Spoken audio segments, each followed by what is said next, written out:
I was cleaning up some axes and finishing the handles here.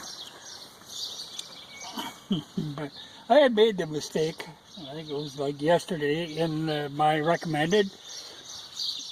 Here come Wrangler Star again. Trying to peddle $12 Harbor Freight axes. This always frustrates me.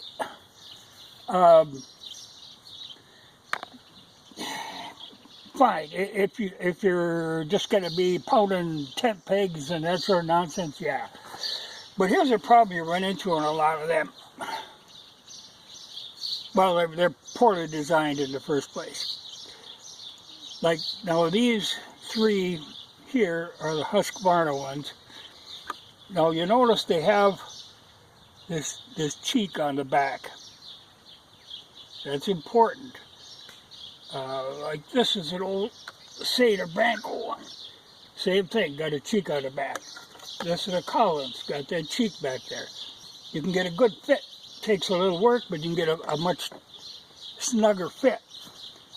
If you just have, well, I'll show this one. Okay. This is actually one of my favorite axes, but this is a Kelly flint edge, fairly light. But now when I put this handle on here, I made a point of shaving down excess material so that you get a good taper fit in there without this big clunky thing. You know, a lot of times you'll see on cheaper axes when they put a handle on, you know, when the handle comes, they have all this excess here.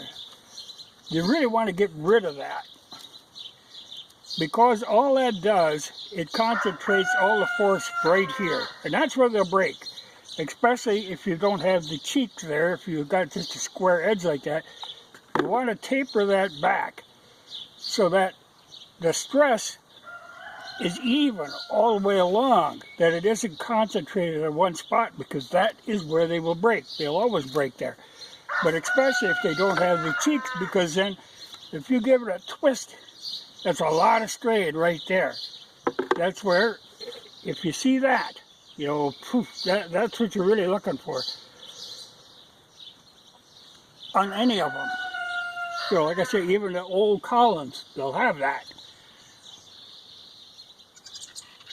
But if you've got just that straight edge on the back, and then you got a big clunky thing here, and you don't taper that, all your stress is right there. You want to even that stress out. So if you look at, you know, you're a lot better off.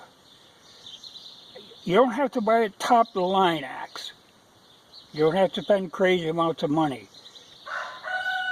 But you can buy a mid-range. The Husqvarna ones are great. They're right in the right spot. They're well designed. Though I have seen, I was in a dealership one day and I saw a Husqvarna one where they had done the same thing, where the you know, it was squared on the back, and it was, you know, because it depends on who makes them at that time for Husqvarna. These are the older ones.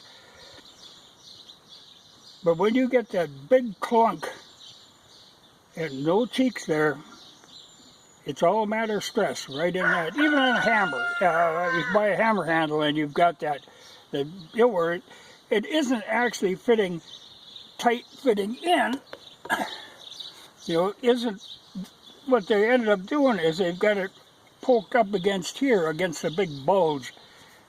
So it's holding here, then you wedge it to hold there, it's going to break there. So it's all a matter of evening the stress out. Now it ain't so, like on this carpenter axe, it's not such a big deal, because you're really not doing any twisting and stuff. But you get something, like this one. I use this one hard. I really like this axe, but I use it hard. But this actually was a much longer handle. It was probably a full-length handle, and I trimmed it down to fit on this axe. But it takes a little work, but that's what you got to do to get it right.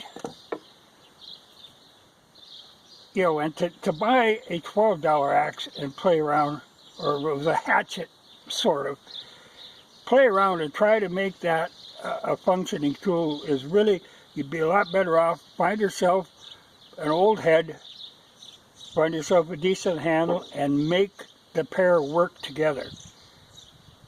You know, because it doesn't matter how much, you got a crappy head, you can modify all you want, it isn't going to be any better. You know, the improvement is going to be very slight.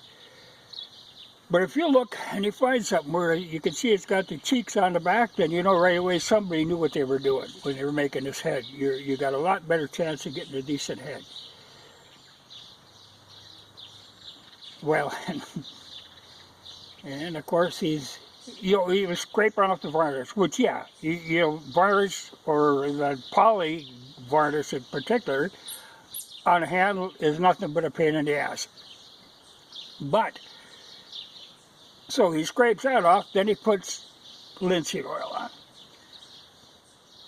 Well, no, linseed oil is a funny thing in that it will emulsify with water.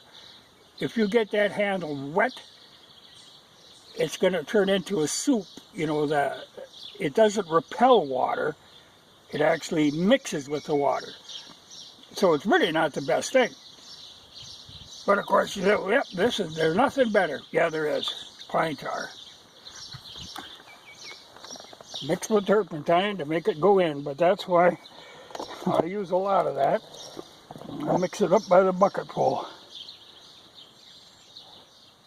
That's what works.